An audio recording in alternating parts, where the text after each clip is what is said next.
Friends, welcome to smart learning Adda. आज के video में हम बात करेंगे जैव प्रक्रम के बारे में। और जैव प्रक्रम का ये भाग 2 होगा और इसमें हम लोग बात करेंगे क्लास 10 से जैव प्रक्रम से संबंधित जितने भी इंपॉर्टेंट पॉइंट्स होंगे। चूँकि इसके पहले एक वीडियो में ऑलरेडी हम बहुत सारे इंपॉर्टेंट पॉइंट्स के बारे में जिक्र कर चुके हैं, इसमें कुछ और इंपॉर्टेंट पॉइंट्स के बारे में जिक्र करते हैं। चलिए स्टार्ट करते हैं इसका वीडियो और देखते हैं वो कौन कौन से पॉइंट हैं जिसको याद रखने हैं।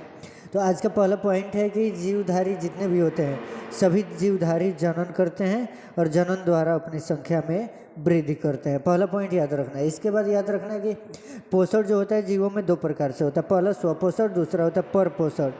जो जीव या जो पौधे अपना भोजन संश्लेषित करते हैं यानी ऑब्जर्व कर लेते हैं, अवशोषित कर लेते हैं और खुद से ही भोजन ग्रहण करने का काम करते हैं, यानी इसमें वो किसी पौधे दूसरे जीव किसी पे भी निर्भर नहीं रहते हैं, वह स्वपोषी कहलाते हैं। जितने भी पेड़ पौधे होते हैं ये स्वपोषी होते हैं, कुछ को छोड़ के। कुछ पौधे होते हैं जैसे अमर बेल हो गया, ये सब जो होते हैं वो परपोषी होते हैं, दूसरे पौधों पे डिपेंड होते हैं, लेकिन स्वपोषी मैक्सिमम पौधे होते हैं।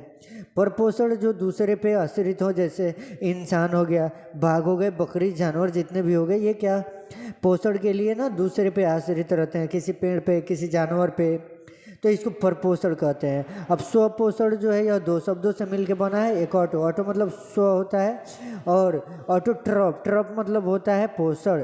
ट्रॉप मतलब क्या होता है? पोषण।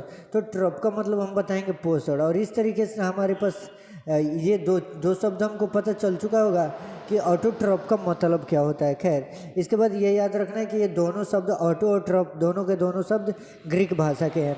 ऐसे जीव जो भोजन के लिए अन्य जीवों पर निर्भर न रह करके अपना जो भोजन होता है उस संश्लेषित करता है, उसे स्वपोषी कहते हैं। और सभी हरे पौधे स्वपोषी होते हैं, ये बात याद रखना है। हरे पौधों में एक प्रकार की रचना हरित लवक या क्लोरोप्लास्ट पाई जाती है, ये भी याद रखना है। इसके बाद हमें अगला पॉइंट जो याद रखना है उसके बारे में हम बता दें आपको। तो अगला पॉइंट हमारे लिए है कि क्लोरोफिल की उपस्थिति के कारण ही पौधे का रंग हरा दिखता है और क्लोरोप्लास्ट में हरे रंग का वर्णक पाया जाता है, पिगमेंट, जिसको पर्णहरित या क्लोरोफिल कहते हैं। हरे पौधे सूर्य के प्रकाश से ऊर्जा प्राप्त करते हैं, यह भी याद रखना है। और पौधे क्लोरोफिल की उपस्थिति में कार्बन डाइऑक्साइड CO2 जिसको कहते हैं तथा जल H2O के द्वारा अपने भोजन कार्बोहाइड्रेट यानी कार्बनिक पदार्थ होता है उसको संश्लेषित करते हैं और इस प्रक्रिया को श्वसन कहते हैं। इसके बाद हमें अगला पॉइंट याद रखना है कि परपोषण किसे कहते हैं। यहाँ पे परपोषण होगा हेटेरोट्रॉपिक न्यूट्रिशन जिसको कहते हैं हम। तो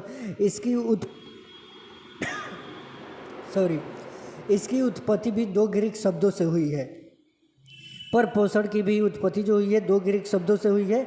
एक को हेटेरो कहते हैं और दूसरे को ट्रॉप। हेटेरो मतलब भिन्न होता है यानी किसी और पे, और ट्रॉप मतलब होता है पोषण, यानी वैसे जीव जो अपना भोजन स्वयं संश्लेषित नहीं करते हैं बल्कि किसी न किसी रूप से अन्य स्रोतों से प्राप्त करते हैं, उसको हम लोग कहते हैं परपोषण।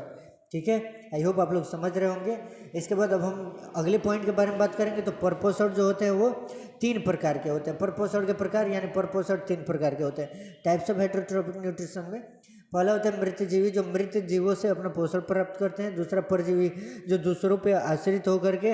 और एक होते हैं प्राणी संपोषण, जो प्राणियों पे, जैसे हम लोग नॉर्मल देसी भाषा में ढील कहते हैं, जू जिसको कहते हैं, ऐसे जो होते हैं ये प्राणी संपोषण के उदाहरण होते हैं। पहले देखते हैं मृत जीवी पोषण।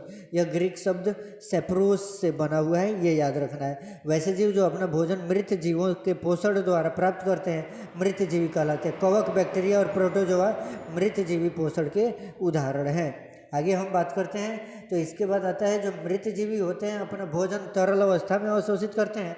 मृत जीवी अपघटक भी कहलाते हैं, डिकम्पोजर जिसको कहते हैं, यानी क्या करते हैं मरे हुए चीज़ों को खा जाते हैं, जिसकी वजह से बहुत सारे बैक्टीरिया हमारे पर्यावरण में फैलते नहीं हैं, तो ये डिकम्पोजर का काम करते हैं। परजीवी पोषण जो होते हैं ये भी 2 ग्रीक शब्दों से बनते हैं। परजीवी का बारे में पारा मतलब पास या बगल में, और साइट मतलब पोषण, यानी पास या बगल के पौधों या किसी चीज़ों से हम पोषण लेते हैं तो उसको परजीवी कहते हैं। कैसे?